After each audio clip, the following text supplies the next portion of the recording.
اعوذ باللہ من الشیطان الرجیم، بسم اللہ الرحمن الرحیم۔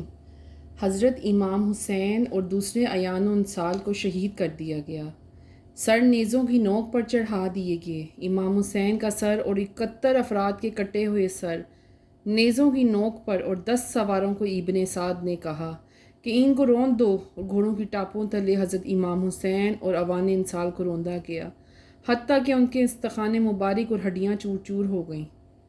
روندنے سے قبل ان کے لباس اتار دیے گئے۔ کیسی دردناک گھڑیاں تھیں! یزید کی بدکاری کا یہی مرحلہ نہیں تھا؟ اس کربلا کے صحرا کے اندر یزید نے امام حسین اور ان کے خاندان کو شہید کیا۔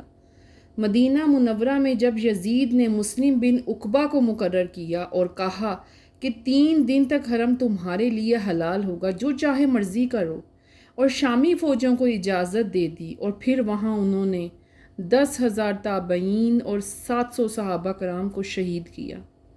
حضرت ابو سعید خضروی گھر سے باہر نکلے، کافی بوڑھے ہو چکے تھے۔ انہوں نے حضرت ابو سعید خضروی کو پکڑ لیا اور کہا، تم کون ہو؟ جواب دیا، مجھے ابو سعید خضروی کہتے ہیں۔ کہا، ہاں تمہارا نام سنا ہے۔ ان کو داڑھی مبارک سے پکڑ لیا اور گھسیٹنے لگے۔ کہا، جو کچھ تمہارے پاس ہے ہمارے حوالے کر دو۔ ابو سعید بولے، میرے پاس دینے کو کچھ نہیں۔ تو ان کے ساتھ گھر چلے گئے۔ گھر کی تلاشی لی، گھر میں کچھ نہیں تھا سوائے 2 کبوتروں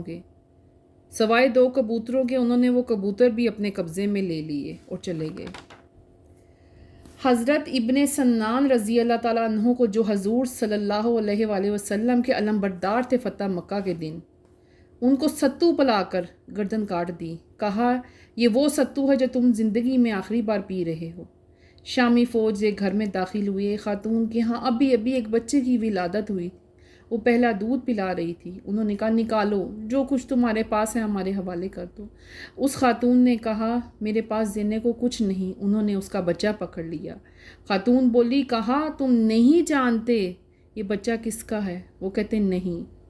خاتون بولی، یہ حضرت ابن ابی کبشہ انواری کا بیٹا ہے۔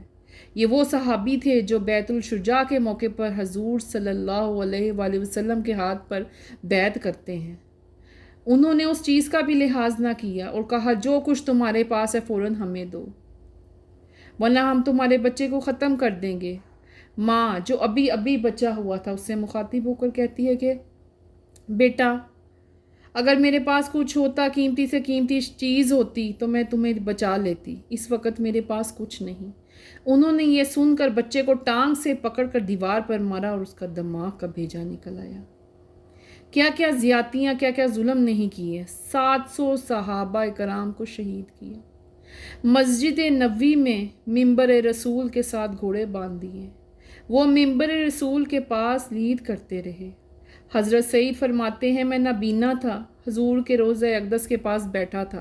یزید کے سپاہی آتے، جو مسجد میں نظر آتا اسے پکڑ کر لے جاتے، مجھے نابینا سمجھ کر چھوڑ دیتے، لیکن میں پریشان تھا کہ کب ظہر ہوگی، کب عصر ہوگی، کب مغرب ہوگی، نہ اذان کا پتہ نہ امامت کا پتہ، میں کیا کروں؟ میں کب سے انتظار کر رہا تھا، میں بہت پریشان تھا کہ اب میری نمازوں کو کیا بنے گا۔ کہتے، جب نماز کا وقت آیا، گنبد خزنہ سے اذان کی بھی آواز آئی اور امامت کی بھی آواز آئی۔ 3 دن تک مسجد نبوی کے اندر گھوڑے بندھے رہے۔ مدینہ منورہ کی حرمت پامال ہوتی رہی۔ مدینے میں لوگوں کے گھروں میں یہ بدتماش داخل ہوتے، اور جو بدکاریاں انہوں نے کی، کلیجہ منہ کو آتا ہے سن کر۔ 3 دن تک مدینے کا حرم انہوں نے پامال کیا۔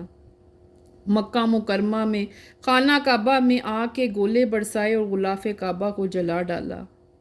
یزید کے یہ کرتوت تھے کہ وہاں اہل مدینہ کو بھی ستایا اور یہاں اہل مکہ کو بھی ستایا۔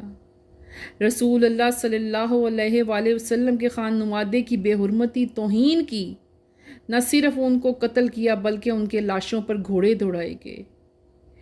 شیمر خیموں میں جب داخل ہوا اور مقدرات اسلام کی چادریں چھیننے کی کوشش کی تو حضرت زینب بولیں، ظالم، ہمارے چہروں کے رکھوالے چلے گئے۔ ظالم، خیال کر، ہم رسول اللہ صلی اللہ علیہ وآلہ وسلم کی بیٹیاں ہیں، حضرت شیر بانو، حضرت زین العابدین اور حضرت زینب کو ایک اونٹ سے باندھا گیا اور باقی سادات اور شہزادیوں کو دوسرے اونٹوں کے ساتھ باندھا گیا، رسیوں میں جکڑا گیا۔ آگے آگے شہیدوں کے سر چل رہے تھے، پیچھے پیچھے یہ قافلہ چل رہا تھا۔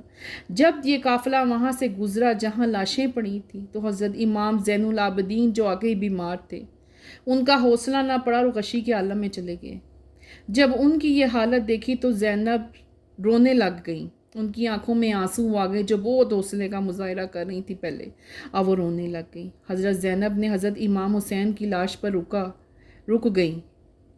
لاش زمین پر سر نوکے نیزہ پر مدینے کی طرف منہ کر کے بولی، حضور یا رسول اللہ، میرے نانا مصطفیٰ، یہ دیکھیے آپ کا حسین پڑا ہے، بدن پر کپڑے نہیں ہیں، اتار لیے گئے ہیں، خاک ہوا میں اڑ رہی ہے، چادر مٹی کی پڑ گئی، حضور آپ کی اولاد کاٹ دی گئی، حضور دیکھیے آپ کی بیٹیوں کے ہاتھ باندھ دیے گئے ہیں، اونٹوں پر کس دی گئی ہے۔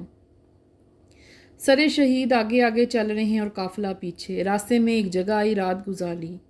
جس جگہ ٹھہرے وہاں ایک خاتون آئی کھانا لے کر، کہتی ہیں کسی زمانے میں فاطمہ زہرا کی نوکرانی تھی، کنیز تھی۔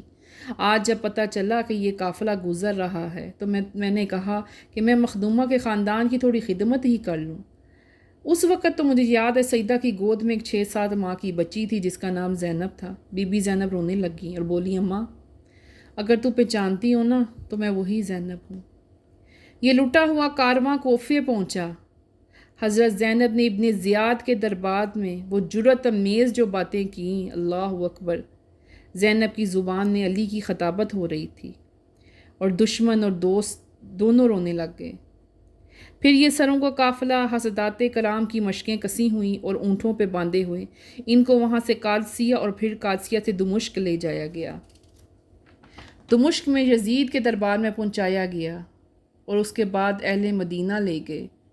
اہل مدینہ کیسے استقبال کیا، وہ منظر کتنا دل اداس تھا جب اہل مدینہ والے زینب سے پوچھتے تھے، زینب حسین کہاں ہے؟ زینب حسین کہاں ہے؟ بے مروت بے وفا تیرا بھی کیا افسانہ ہے، بے مروت بے وفا تیرا بھی کیا افسانہ ہے، جس نے اپنا ہی شمع کو گل کیا تو وہی پروانہ ہے۔